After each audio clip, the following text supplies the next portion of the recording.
Damos comienzo a un nuevo programa. Servidores de Dios.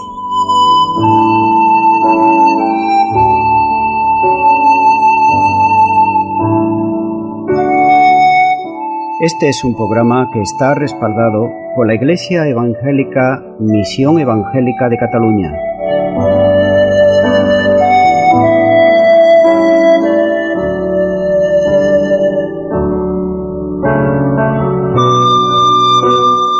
Estamos situados en la ciudad de Sabadell, en la avenida Matadepera 239.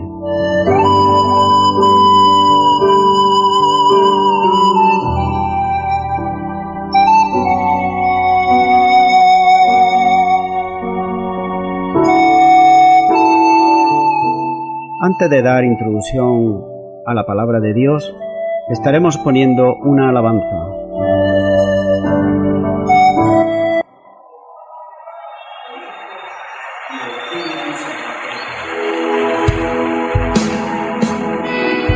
Alguien diga amén.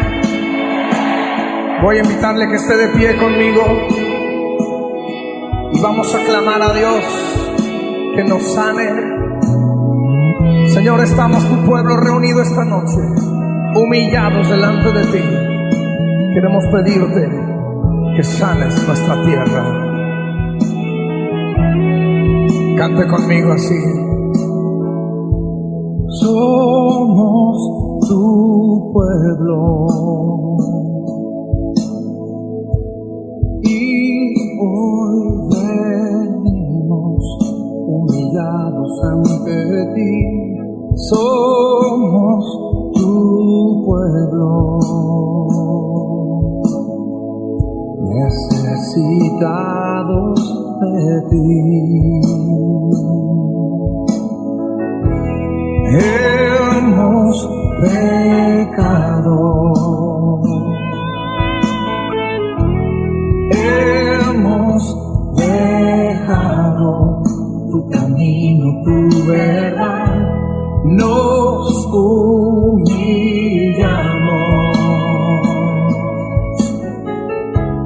nuestra tierra sana hoy.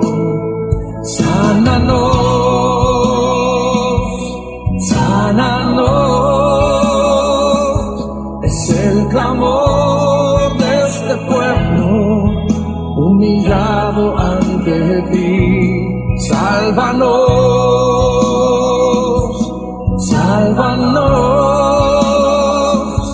es la oración de tus hijos postrados ante ti.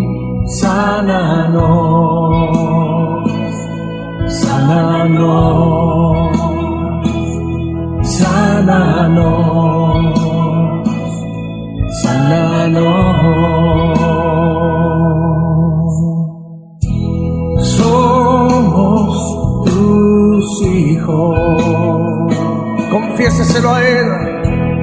Reconocemos nuestro orgullo, nuestro error. Somos tus hijos. Te pedimos hoy perdón. Te pedimos hoy perdón. Levante sus manos al cielo y diga conmigo: sánanos, sánanos, es el clamor de este pueblo humillado ante ti. Sálvanos, sálvanos, es la oración de tus hijos postrados ante ti. Sánanos, sánanos. Díselo de nuevo: sánanos, sánanos, sánanos.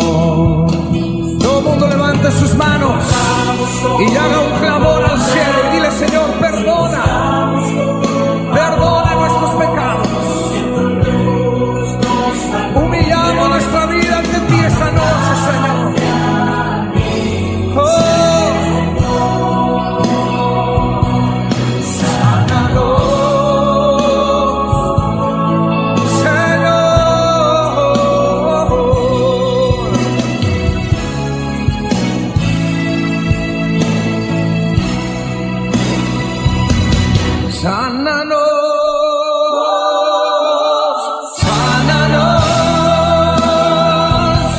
Es el clamor de este pueblo humillado ante ti.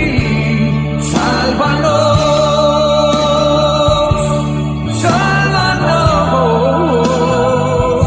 Es la oración de tus hijos postrados ante ti.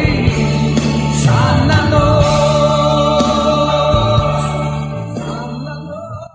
Bienvenidos de nuevo al programa Servidores de Dios, en el cual en el día de hoy seguimos compartiendo la palabra de Dios en Romanos capítulo 5 y versículo 5, donde dice la palabra de Dios: y la esperanza no avergüenza, porque el amor de Dios ha sido derramado en nuestros corazones por el Espíritu Santo que nos fue dado. Esperanza. Es el Nuevo Testamento. La palabra esperanza lleva la idea de certeza, porque cuando Dios dice que algo sucederá, es algo que va a suceder, y sucederá en un futuro, bien puede ser próximo o tal vez en un futuro más lejano. Así que por tanto podemos esperar que sin duda sucederá aquello que Dios dijo. Un ejemplo de esto lo encontramos en Tito capítulo 2 y versículo 13, donde dice la palabra de Dios: aguardando la esperanza bienaventurada y la manifestación gloriosa de nuestro gran Dios y Salvador Jesucristo. Nótese, de nuestro gran Dios y Salvador Jesucristo. Vemos aquí, por tanto, que la salvación y la glorificación del cristiano nacido de nuevo están garantizadas, y están garantizadas precisamente por la persona de Cristo Jesús. Los que esperamos, o los que están esperando, conjuntamente todos esperamos en Cristo, nunca debemos de estar avergonzados o desilusionados. Recuerda que la salvación del creyente es de 3 tiempos, o se puede definir de 3 tiempos: pasado, presente y futuro. Y esto lo vemos bien claro en 2 de Corintios capítulo 1 y versículo 10, donde dice la palabra de Dios: el cual nos libró, nótese, el pasado, y nos libra, se refiere al presente, y en quien esperamos que aún nos librará, el futuro, de tan grande muerte. Así que aquí está hablando de estos 3 tiempos, donde vemos que la gloriosa liberación de Dios es en estos 3 tiempos. Pasado, por ejemplo, yo fui salvo de la pena del pecado por Cristo, que pagó el precio en la cruz del Calvario por mí. A esto se le llama justificación. Esto es el pasado. El presente: yo estoy siendo salvo del poder del pecado y yo no tengo que estar bajo el dominio del pecado. A esto se le llama santificación, que es la obra que ahora está haciendo el Espíritu Santo en cada una de aquellas personas, tanto sean hombres como mujeres que han nacido de nuevo, nos está regenerando. Y futuro: yo seré salvo de la presencia misma del pecado. Esto se llama glorificación. O dicho de otra manera, estos 3 puntos, pasado, presente y futuro, se puede denominar también como el pasado, el tiempo en el cual fuimos salvos; el tiempo presente en el tiempo de la santificación, y el tiempo futuro será el tiempo de la glorificación, cuando el Señor venga en gloria. Sigue diciendo este versículo 5 del capítulo 5 que ha sido derramado, es decir, vertido, el amor de Dios. Esto no se refiere a nuestro amor, ni mucho menos, sino al amor de Dios, sino a su amor que ha sido demostrado hacia nosotros, como nos está diciendo más adelante Romanos 5 y versículo 8. Mas Dios muestra su amor para con nosotros en que, siendo aún pecadores, Cristo murió por nosotros. Es decir, que el amor de Dios siempre es un amor demostrativo, no como el de los hombres y de las mujeres, que decimos muchas veces que tenemos amor, que vamos a hacer esto o lo otro y nos comprometemos y luego vemos que todo eso fracasa. Desde luego vemos que las dos ideas están relacionadas. Por ejemplo, vemos en 1 de Juan 4:19 donde dice: nosotros le amamos a Él porque Él nos amó primero. Es decir, que es Dios siempre el que da el primer paso. Si somos salvos es porque Dios nos ama, no porque nosotros le hayamos amado ni mucho menos, sino porque el amor de Dios mandó a su Hijo Jesucristo y murió por nuestros delitos y pecados. Por tanto, vemos que Dios, el Espíritu Santo, obra en mi corazón y Él me asegura el gran amor de Dios, como quedó demostrado, por ejemplo, en los versículos de este capítulo 5, del 6 al 10, y quedó demostrado precisamente en la cruz, donde dice a partir del versículo 6, porque Cristo, cuando aún éramos débiles a su tiempo, murió por los impíos. Ciertamente apenas morirá alguno por un justo, como todo pudiera hacer que alguno osara morir por el bueno, mas Dios muestra su amor para con nosotros en que, siendo aún pecadores, Cristo murió por nosotros. Pues, mucho más estando ya justificados en su sangre por Él, seremos salvos de la ira. Porque si siendo enemigos fuimos reconciliados con Dios por la muerte de su Hijo, mucho más estando reconciliados seremos salvos por su vida. Por tanto, hallamos aquí estos versículos. Si Dios me ama realmente, entonces es seguro que Él me conducirá hasta el final y que llevará mi salvación hasta su cumplimiento final. Sigue diciendo la palabra de Dios en este versículo 5, el Espíritu Santo que nos fue dado.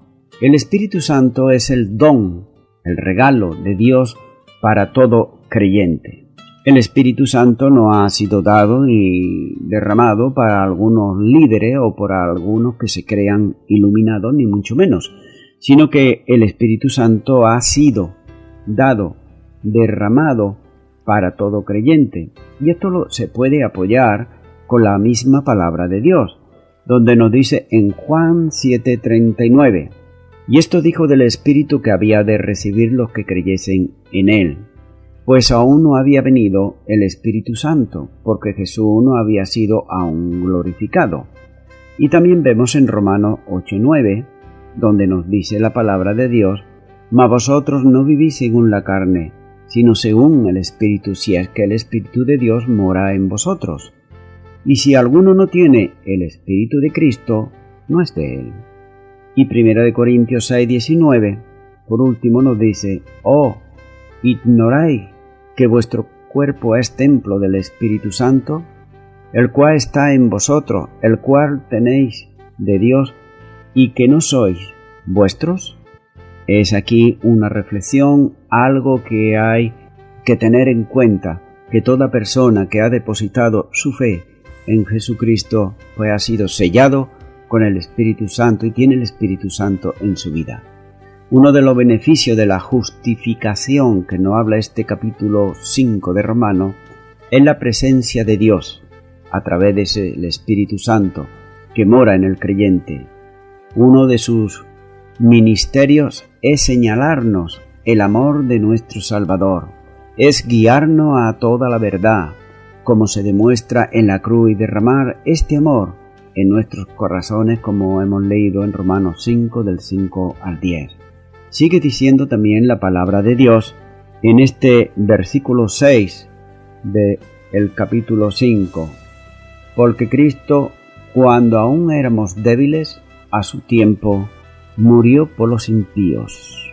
Débiles, una tremenda descripción de nuestra condición de no salvos, una realidad que hay en toda persona que no tiene a Cristo en su corazón. Espiritualmente es una persona débil, que no sabe, que no conoce. Es por eso que muchas veces estas personas que son débiles, sin fuerza, indefensos, son atraídos muchas veces por falsos profetas, por falsos maestros y por falsos cristianos que dicen ser una cosa, pero no lo son, y están engañando. Sin embargo, nosotros éramos así antes también, éramos débiles espiritualmente, no sabíamos nada de la palabra de Dios, pero gracias que un día pues pudimos escuchar la palabra del Señor y pudimos recibir a Cristo en nuestro corazón como Señor y Salvador. Y a partir de ese día parece como que el libro, la Biblia, ya empezábamos a entenderlo. ¿Y por qué? Antes no. Sencillamente porque el Espíritu Santo de Dios es el que nos guía a entender todas aquellas cosas que dice la palabra, la Biblia. Así que nada podíamos hacer por sí solos nosotros, porque éramos indefensos, sin fuerza, cuando estábamos así. Por tanto, no podíamos salvarnos a nosotros mismos, o para remediar nuestra condición perdida, no podíamos hacer absolutamente nada. De hecho, hay muchas personas que reconociendo ese estado, pues tratan de hacerlo a su manera y tratan de hacer obras para ser salvos. Pero no es así como nos lo muestra a nosotros la palabra de Dios, ya que en Efesios 2, 8 y 9 nos dice que somos salvos no por obras para que nadie se gloríe, sino que es por medio de la fe en Cristo Jesús, y este es un don de Dios. Así que necesitamos todo, hemos necesitado en un momento de nuestra vida, siendo como éramos, sin fuerzas, indefensos, débiles, necesitábamos uno más fuerte. Y ese más fuerte es una persona, es la persona de Jesucristo.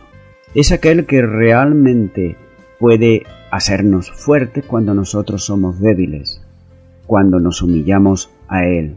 Es aquel que puede romper toda cadena de esclavitud que podamos tener, desatar toda atadura, toda traba, todo vicio.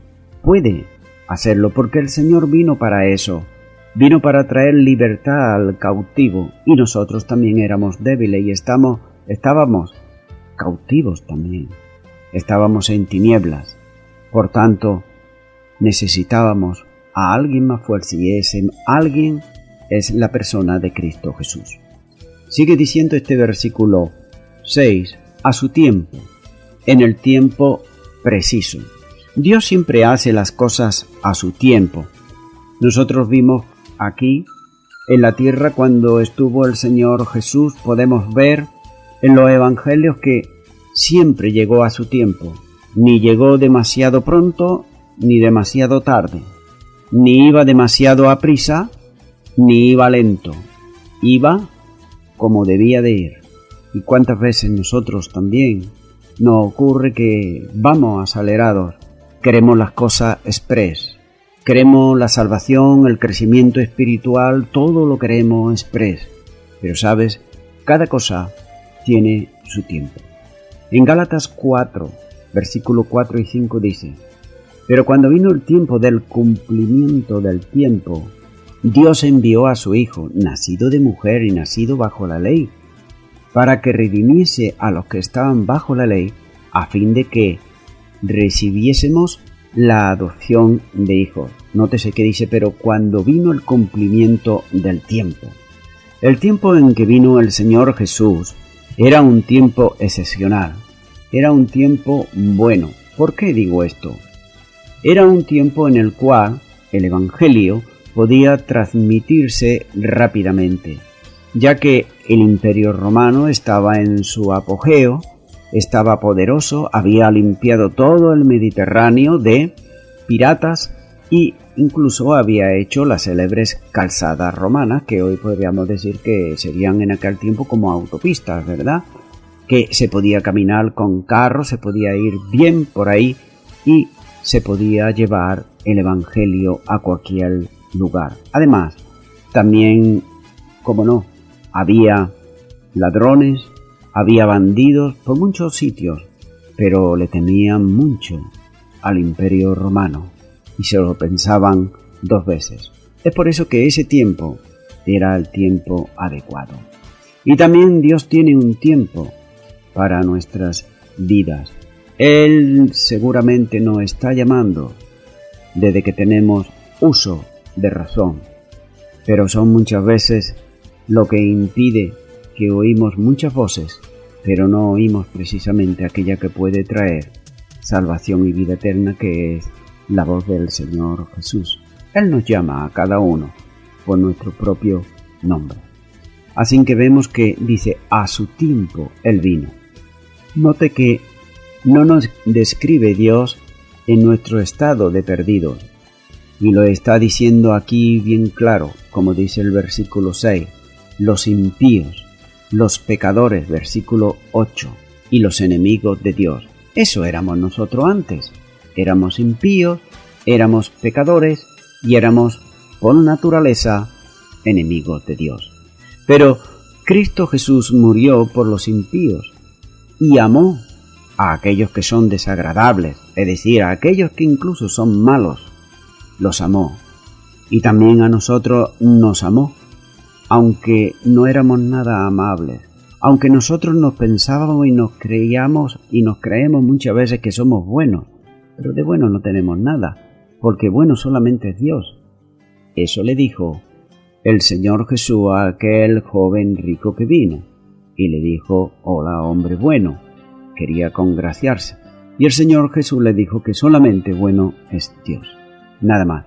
Así que el hombre, como que estamos infectados por el pecado, pues de buenos somos bien poco. Y aquí demuestra lo que éramos antes. Éramos impíos, versículo 6, pecadores, versículo 8 y versículo 10, enemigos de Dios. La palabra impío, como sigue diciendo en el versículo 6, una persona que es impía son los que no tienen temor de Dios. Y cuando estamos diciendo temor, no me estoy refiriendo a miedo, sino que me estoy refiriendo a algo concreto. Seguramente, si nosotros fuésemos a visitar o nos concedieran una audiencia a un personaje, a un presidente de un gobierno, por poner un ejemplo, a un príncipe o a un rey, ¿cómo nos acercaríamos a él? ¿De cualquier manera liviana? Seguramente que no, seguro que no. Habría ese temor a ver qué vamos a decir, a ver qué vamos a hacer, a ver si podemos ofender, a ver qué. Mediríamos muy bien las palabras. Pues muy bien, el impío es esa clase de persona que no tiene temor. Habla de Dios como si fuera algo más. Es una persona que no tiene respeto a Dios y no le reverencia ni mucho menos, como nos dice también la palabra de Dios aquí en Romanos 3:18, donde dice, no hay temor de Dios delante de sus ojos. Y está describiendo aquí, los capítulos anteriores de Romanos, está describiendo el carácter de el hombre que está sin Dios. Cristo murió por esa clase de personas. Él vino a buscar a aquello que estaba perdido. Y los que estaban perdidos precisamente eran esta clase de personas. Como sigue diciendo también el versículo 6, por, es decir, a favor de esto, comunica claramente la idea de esa sustitución que había de tener. Dice primera de Pedro 3:18, porque también Cristo padeció una sola vez por los pecados, el justo por los injustos, para llevarnos a Dios, siendo a la verdad muerto en la carne, pero vivificado en el Espíritu. Es decir que Cristo Jesús murió una vez, solamente una vez. Hacer un culto o hacer otra cosa, como por ejemplo una misa, que la palabra misa es hacer, pues precisamente espiritualmente, otra vez otro sacrificio, pues es algo que no es adecuado, sino antibíblico, porque la palabra de Dios nos dice que Cristo Jesús murió una vez. ¿Qué necesidad hay de que muera más veces? Pues que el hombre quiere que muera más veces. Nos sigue diciendo también la palabra de Dios en Romanos 5:7. Ciertamente apenas morirá alguno por un justo, o con todo pudiera ser que alguno osara morir por el bueno. En este versículo hallamos aquí y proporciona más explicación por vía de ese contraste que hay que está diciendo aquí el Pablo. El amor más grande que un hombre puede tener queda corto. Un hombre puede sentir amor sobre un amigo. Sobre su esposa, sobre sus hijos, eso por descontado. Pero estamos hablando de un amor de alguien que tú no conoces. ¿Qué amor podemos tener nosotros por una persona que no conocemos? Pienso que muchas veces absolutamente ninguno. Sin embargo, la palabra de Dios no habla de esa persona que no conocemos, que es nuestro prójimo, y nos invita a que le tratemos como nos gustaría a nosotros que nos tratase. Pero qué lejos está el hombre y la mujer que no tiene a Cristo en su corazón, de tratar a otra persona, es decir, a su prójimo, aquel que no conoce, que no va a recibir nada, que a lo mejor no lo va a ver más, como nos muestra la palabra de Dios, también el Evangelio, el buen samaritano, que hizo esa obra de sanar las heridas, de ponerlo sobre la cabalgadura, de llevarlo a la posada, de pagar dinero para que lo cuidasen, para que estuviese allí hospedado unos días. Eso hay pocas personas que lo suelen hacer. Un hombre, sin embargo, podría dar su vida por su amigo. De hecho, en la historia hay hombres que han dado su vida por su amigo, y esto puede suceder muchas veces. Pero Jesucristo, el Hijo de Dios, escucha bien, dio su vida por sus enemigos. Y aquí está el gran contraste. Dio su vida por sus enemigos. Y dio su vida también por aquellos que aún no conocía. Y todo esto lo hizo por amor. Por amor. Él fue guiado a la cruz del Calvario por amor, no por interés alguno. Sigue diciendo la palabra de Dios: apenas, es decir, difícilmente probable, poco probable. Dice el justo. Esto implica por la vía del contraste que Cristo murió por hombres injustos, como hemos visto en primera de Pedro 3:18, porque también Cristo padeció una sola vez por los pecados, el justo por los injustos, para llevarnos a Dios, siendo la verdad muerto en la carne, pero vivificado en el Espíritu. Hallamos entonces aquí que, como sigue diciendo, pudiera ser, dice el versículo 7, es decir, quizás, tal vez, y dice osara, es decir, tuviera la valentía, se atreviera. ¿Quién tendría la valentía? ¿Quién se atrevería a dar su vida por un desconocido, por un prójimo, por alguien que no conoce? Jesucristo lo hizo. Y como nos sigue diciendo Romanos 5:8, mas Dios muestra su amor para con nosotros en que, siendo aún pecadores, Cristo murió por nosotros. He dicho antes que el amor de Dios es un amor demostrativo. Y como dice aquí, más. Nótese aquí el contraste que hay. Dios hizo mucho más de lo que el hombre jamás se atrevía a hacer. El hombre no podía llegar a esto, e incluso soñar. Él dio su vida por sus enemigos. Y esto demuestra y comprueba que dice que los pecadores, los que han errado al blanco, los que han quedado cortos ante los justos requerimientos de Dios, todos nosotros hemos pecado contra Dios. Por eso, como nos dice Romanos 3:23, por cuanto todos pecaron y estamos destituidos de la gloria de Dios. Ahora bien, ¿cómo muestra Dios su amor para con la humanidad? ¿Cómo lo muestra? ¿Dónde debemos mirar para ver el amor de Dios? Muchas veces la gente acusa a Dios de no tener amor. ¿Cómo puede un Dios de amor permitir que millones de personas mueran de hambre en la India, en África y en otros países que están pasando necesidades? ¿Cómo puede un Dios de amor permitir que un terremoto arrase con miles de vidas, etcétera? Vemos que todas las culpas de los males se le echan a Dios. Pero para ver el amor de Dios tienes que mirar el lugar correcto donde Dios muestra su amor para con nosotros. Y para eso tenemos que ir a su palabra, que es ahí donde lo muestra, no a lo que el hombre está juzgando a Dios. Mira lo que dice la palabra de Dios en cuanto al amor de Dios. Juan 3:16 dice: porque de tal manera amó Dios al mundo, que ha dado a su Hijo unigénito para que todo aquel que en Él cree no se pierda, mas tenga vida eterna. Vemos aquí el amor demostrativo de Dios. Primera de Juan 3:16 dice: en esto hemos conocido el amor, en que Él puso su vida por nosotros. También nosotros debemos poner nuestra vida por los hermanos. Y Primera de Juan 4:9 y 10 dice: en esto se mostró el amor de Dios para con nosotros, en que Dios envió a su Hijo unigénito al mundo, para que vivamos por Él. En esto consiste el amor, no en que nosotros hayamos amado a Dios, sino en que Él nos amó a nosotros, y envió a su Hijo en propiciación por nuestros pecados.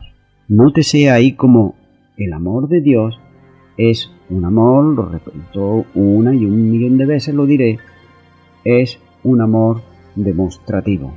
Sigue diciendo la palabra de Dios en el versículo 9 de Romanos capítulo 5, pues mucho más estando ya justificados en su sangre, por Él seremos salvos de la ira. Si Dios nos ha justificado por su sangre, ¿cuánto más seremos salvos de la ira por medio de Jesucristo?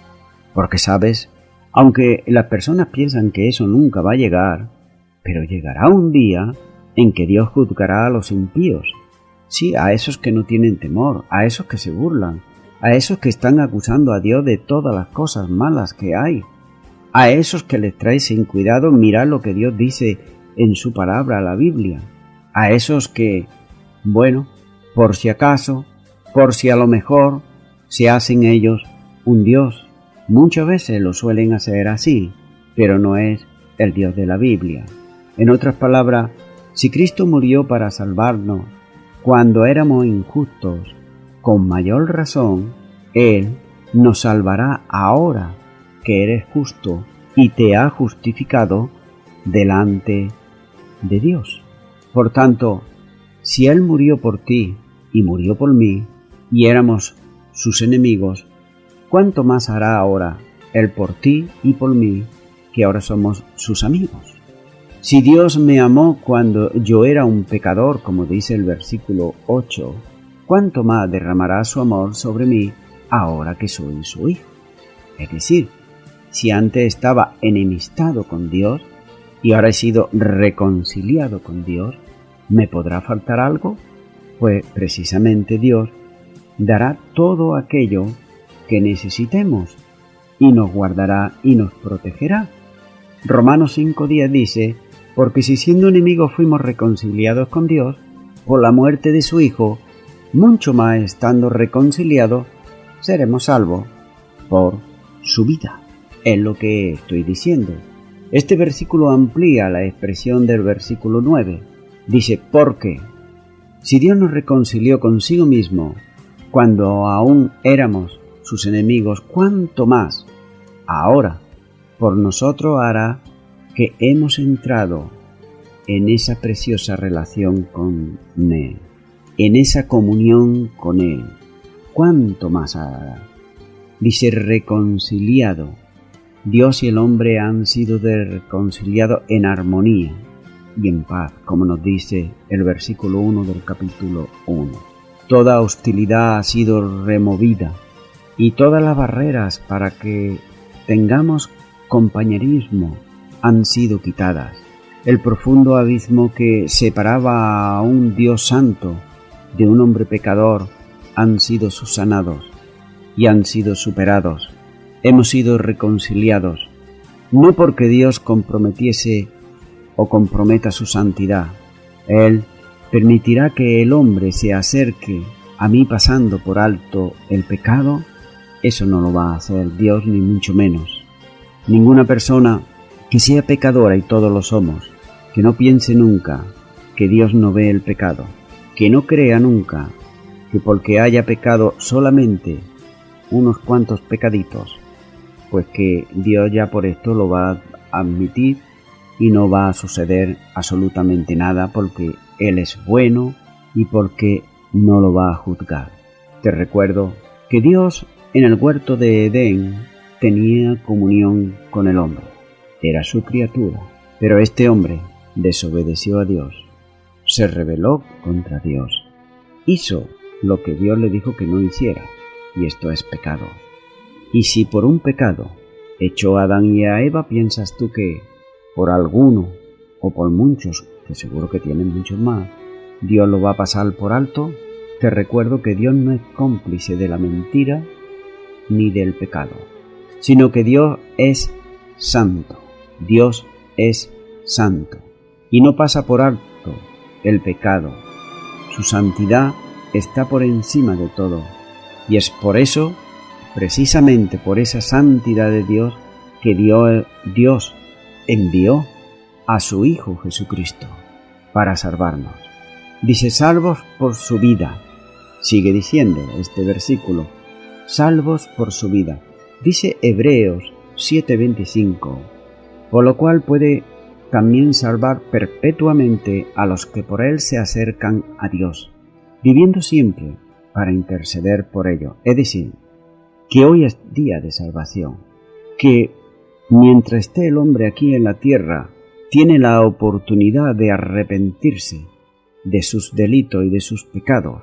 Y no solamente eso, sino como hemos leído aquí, dice, por lo cual puede también salvar perpetuamente a los que por él, nótese, por él, no está hablando de ninguna religión, ninguna secta, por él se acercan a Dios. Únicamente el hombre y la mujer se puede acercar a Dios solamente por medio de Jesucristo. No lo puede hacer a través de algunas personas que ya han vivido aquí en la tierra, que bueno, han vivido una vida de santidad, pero que han muerto y ya está. No lo pueden hacer a través de eso. Jesucristo es el único mediador entre Dios y los hombres. Lo demás son cosas que el hombre pone. Dice, viviendo siempre para interceder por ellos. Es decir, que no solamente nos salva, sino que también, como nos muestra la palabra de Dios, dice que Él está a la diestra de Dios Padre y Él está intercediendo por aquellos que han depositado su fe en Él, por aquellos que caminan con Él, con Jesucristo. Él intercede, porque, ¿sabes? Tenemos un acusador, que es Satanás. Esto es verdad. Él siempre está acusando. Él está esperando, como se suele decir, tener un gramo de razón para cobrarse de una tonelada rápidamente. Pero, ¿sabes? A la diestra del Padre tenemos uno que intercede, un abogado, y este es Cristo Jesús. ¿Y por qué lo hace? Porque hemos creído en Él. Y si ha dado su vida por nosotros, y si la ha dado, ahí no está defendiendo, ahí no está guardando. Salvos por su vida. Constituye esto un comentario aquí para 4 palabras. Por ejemplo, la primera, mi eterna seguridad está atada a su vida. Es decir, cada creyente, si realmente tenemos la vida eterna, tenemos que caminar con Jesucristo. Nuestra vida está atada, ligada completamente a Él. Pero escucha bien, si lo está aquí en la tierra, también lo estará allá en el cielo. Segundo, para que yo pudiera perder mi salvación, el Señor Jesús resucitó. Tendría que morir para que yo pudiera perder mi salvación. Pero resulta que Él ya resucitó de entre los muertos. Y como nos dice Romanos 6:9 y 6:10, dice, sabiendo que Cristo, habiendo resucitado de entre los muertos, ya no muere. La muerte no se enseñorea más de Él, porque en cuanto murió al pecado, murió una vez por todas, mas en cuanto vive, para Dios vive. Y Apocalipsis 1:18 dice, y el que vivo y estuvo muerto, mas he aquí que vivo por los siglos de los siglos. Amén. Y tengo las llaves de la muerte y del Hades. Y tengo las llaves de la muerte y del Hades, está diciendo el Señor Jesús.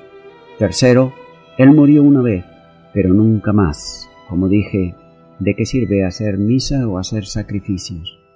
Si Él ya murió una vez, el sacrificio ya lo hizo una vez, no hace falta hacerlo más. Él vive siempre para interceder por nosotros.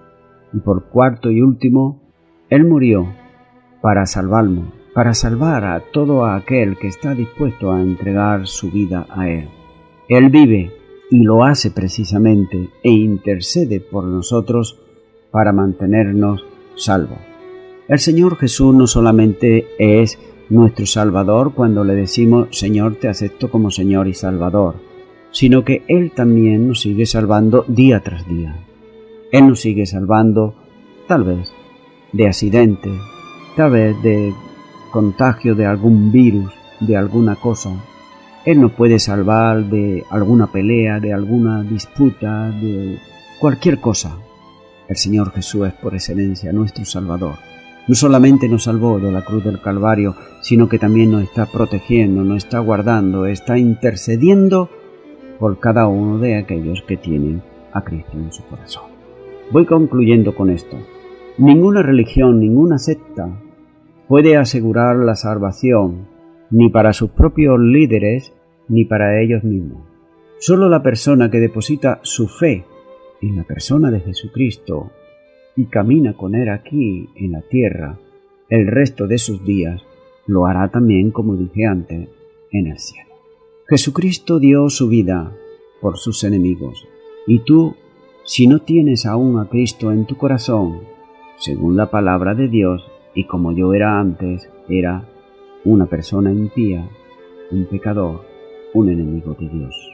Así es como Dios me veía, y así es como Dios te ve si aún no tienes a su Hijo Jesucristo en su corazón. Pero lo más asombroso que Jesús Cristo hoy hace es que aún siendo una persona impía, un enemigo de Dios, Él extiende su mano y la extiende para ser tu amigo. Ahora la pregunta que yo te hago, ¿quieres tú reconciliarte con Dios? ¿Quieres tú ser amigo de Jesús? Si es así, solamente tienes que invitarle a que venga a tu corazón y recibirle como el Señor y el Salvador de tu vida. Es bien fácil, no cuesta nada, solamente es una decisión que debes de tomar personalmente. Si es así, que tú quieres hacerlo, en esta hora y en este momento, pues yo te animo ahí a donde tú estés, a que repitas conmigo y digas una oración ahí a donde estás. Repite y di, Señor Jesús, hoy a través de tu palabra me he dado cuenta que soy una persona impía, que soy un enemigo de Dios, que soy un pecador y que necesito reconciliarme con Dios. Para ello, Señor Jesús, te entrego mi corazón. Lo abro para que tú entres y tú seas el Señor de mi vida. A ti entrego todo mi ser, desde ahora y para siempre, en tu precioso nombre, en el nombre del Señor Jesucristo. Amén.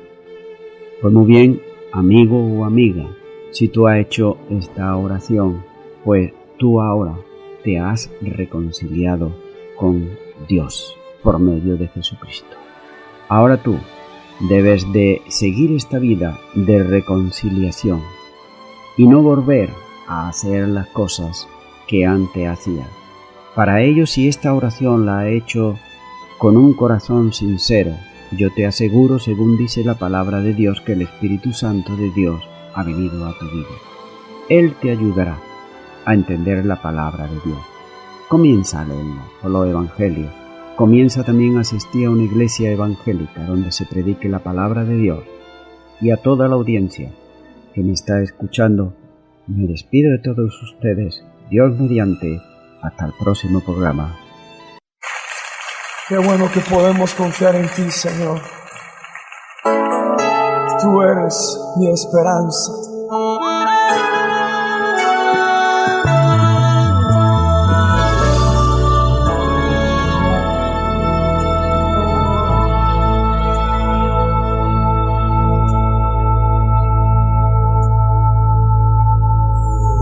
Eres mi esperanza, mi castillo, mi Dios en quien confiaré. Eres mi esperanza, mi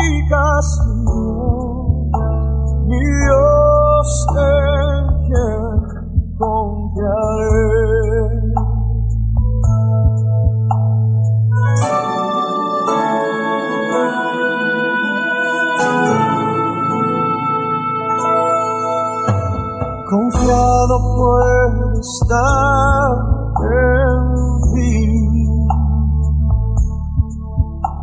Seguro de que tú cuidas de mí. Día a día puedo ver tu bondad sobre mí. Me sostienes con tu dulce y tierno amor. Fidelidad en ti puedo encontrar, aún en tiempos de dificultad. Divina protección a mi vida tú das. Puedo descansar en ti, oh mi Señor. Levanta tus manos y dile: eres mi esperanza.